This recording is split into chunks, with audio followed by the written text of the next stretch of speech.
Hello everyone and welcome back to my channel. Today we have a new doll to customize, and that is the new Vladonna doll created by RuPaul's Drag Race contestant Pearl, also known as Matthew Lent.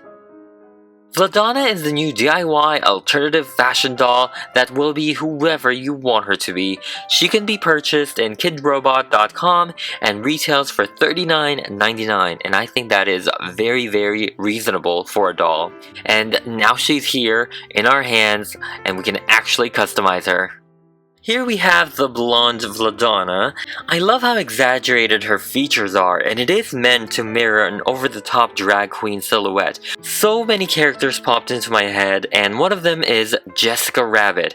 They obviously share the same body shape, and I knew that I had to make her since you guys have requested for her too. I wish she actually came with different skin tones instead of just one light gray color. It just makes it easier for me to create human characters. I know that she is coming out with a full fashion line in the future, so I hope that option is possible. I hope she has a bunch of skin tones lined up for Vladonna. She is fully articulated and her torso piece is actually squishy. And I feel like you can even remove it if you don't want the bigger bust. Let's go start by removing her hair. Vladonna's head is very unique, so a needle nose pliers will be quite helpful when scraping the insides of her brains. After everything is cleaned up, I will start to add a mixture of pinks and beige and yellows to give her a human skin tone. I mixed the acrylic paint with Mod Podge to help it adhere to the doll, and I painted it layer by layer, thin layers. Overall, I think I painted a total of 7 or more thin layers until it was completely opaque. So I'm just gonna do that to her body and also her head. I refrained from touching it further after I painted it because I don't want the paints to crack. Obviously, because of Mod Podge, it is a little more flexible than usual. It's not as dry and crusty, but I just don't want to risk breaking the paint job that I did on her body because that would be very sad. After that, I popped her head back to her body and made sure to prime everything with Mr. Super Clear, and also make sure to wear a mask every time you spray. Using my watercolor pencils, I sketch out her features in Yessica Wabbit's likeness. She really does have an exaggerated sleepy eye look, but her high brows balances out the look.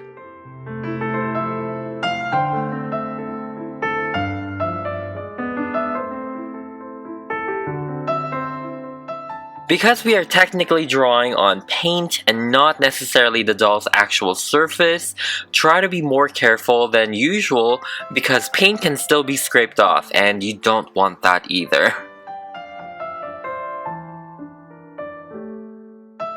The watercolor pencils also show up very grainy, and I'm not really into that look as much, so I will cover the lines I need to be very clean and sharp with paint later on.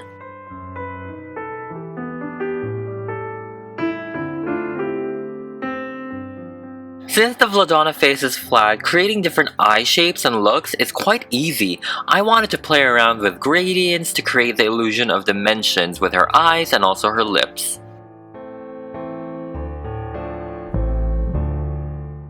Yessica Wabbit's eyes are very green, which is very hard to see because her eyes are literally 90% almost closed. So I had to rewatch the movie Who Framed Roger Rabbit because she has some scenes where she actually opens her eyes and stuff. And I actually googled it to make sure that her eyes are green. So I tried so hard not to fully close her eyelids because I wanted her green eyes to still pop. Because green, purple, and red usually is such a good color combination, and it just creates kind of like a good harmony with the color story.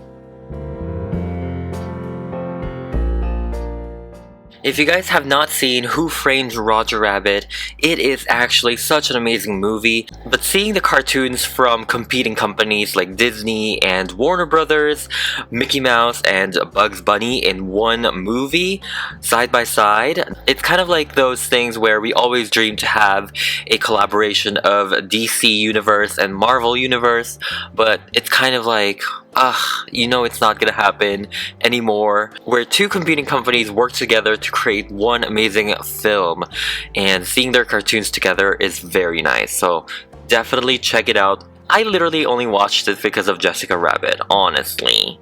Like, I knew that she was a character there, I knew she was a big deal, I didn't know why she was a big deal, so I was like, let me watch this, and I was like, my god, literally every cartoon is here.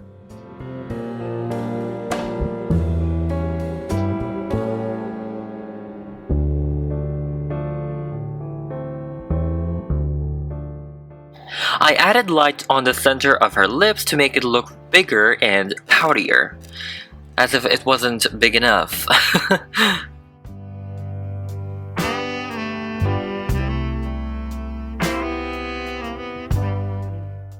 I'm also blushing her cleavage, her décolletage, her shoulders, and her collarbones, just so that it matches her face more.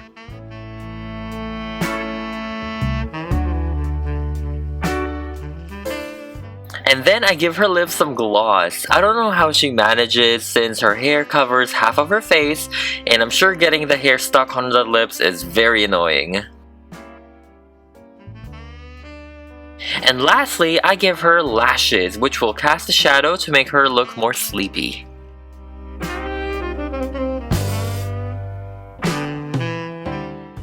And now we're finally done with Yessica Wabbit's face, and so we can move on to her clothes. I start with her iconic purple gloves. The colors actually varies from time to time, but I will be using a dark purple stretchy fabric. I remove her hands by twisting it while pulling gently, and I sewed the fabric with the good sides facing in. People who've watched my channel will be like, oh my god, Christian is sewing again, oh no, what is this gonna look like? Me. After that, I turn it inside out and put her hands back in.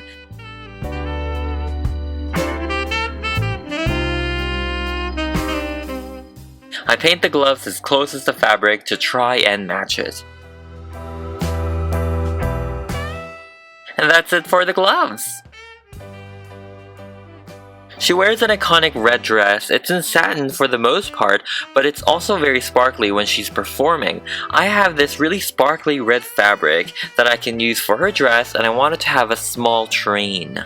Vladonna's body is very tricky, as you can see, but I sewed this outfit onto her so it's not going anywhere. And it's actually a two-piece. It's a top and also a skirt, and it actually blends really well.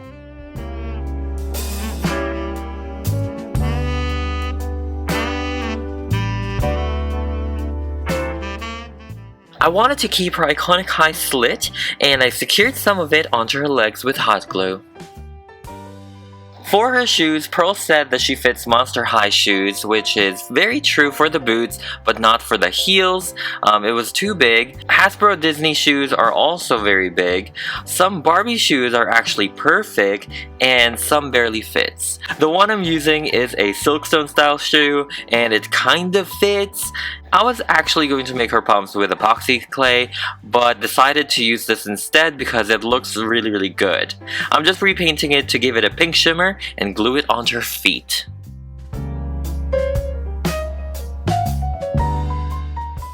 Technically, I could have chopped off Vladonna's heel, kind of like Cinderella's stepsisters, to fit the shoe, but I decided not to do that, so it's just hot glued onto her feet, which actually stays really well too, so that's an option, and it looks really great. She looks like a Silkstone just by looking at her feet, so yeah. Last minute with her knee blushing, I was looking at her and her knees was like literally so white, and I was like, I need to put some blushing there. The final step is her crowning glory. She will be getting yarn hair today, and I'm just mixing this red and orange together. So like always, I prepare the acrylic yarn by brushing it out using two types of pet brushes. It's not necessary, but I find that detangling it first retains the length of the weft. I then switch to the metal brush to fine-tune the weft and make it more fluffy!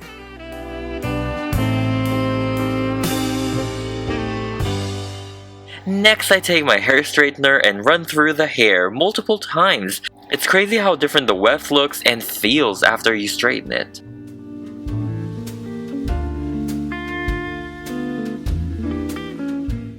I then take my hot glue and I glue it straight to her head. I started with her bangs and move it to the nape of her neck. You really do have to pre-plan where you want things to go, because if not, it's gonna look a little messy.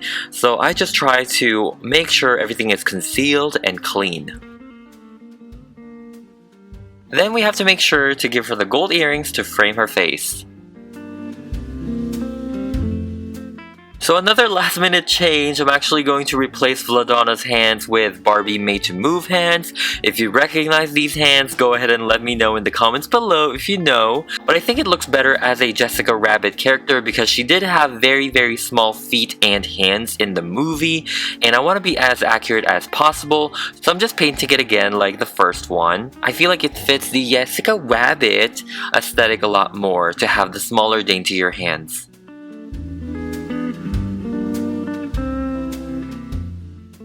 Then I take my metal chopsticks. A lot of people ask me what this is. This is a metal chopsticks that I heat up using my hair straightener. You can get this from Asian markets. You usually make sure it is metal. But I'm curling the ends of her hair to go inside because her hair was actually inspired by Lauren Bacall's hairstyles in the vintage Hollywood days. So it's just very glamorous. It has a lot of soft waves in there. Yessica Wabbit obviously was a lot more of a simple wave. I think she has like one wave in there. But creating this hairstyle was very fun for me. It was actually kind of like styling my own wigs because I really love vintage hairstyles, and this was kind of like the same technique that I use for my wigs. I thoroughly enjoyed the process of her hair, which I actually thought I would have nightmares with, but surprisingly it was very fun and easy for me.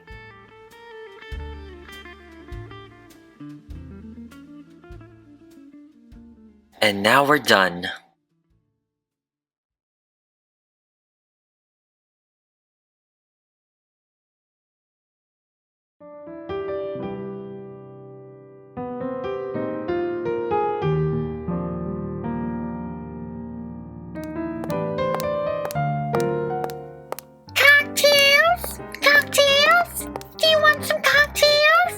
Betty, is that you?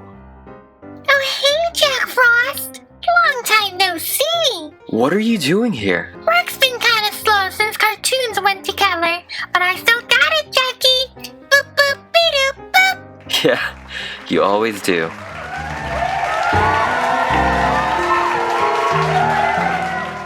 Wow, I've never seen this place so packed. Yeah, it's always a full house every time Jessica performs. Well, I guess it's rabbit season.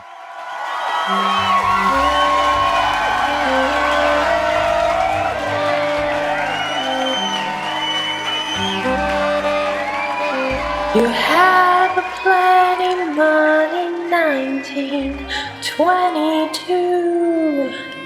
You let other women make a fool of you. Why don't you do it right, like some other men do? Get out of here, get me some money too.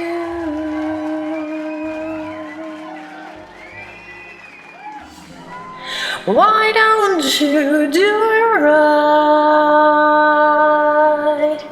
like some other man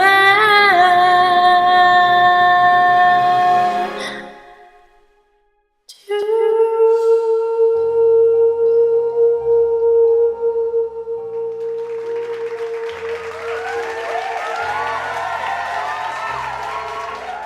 Whoa. Thank you. To end this night, I would like to invite to the stage the one who started it all, Betty Boop. What? Me? Betty, go up there. Show them what you've got.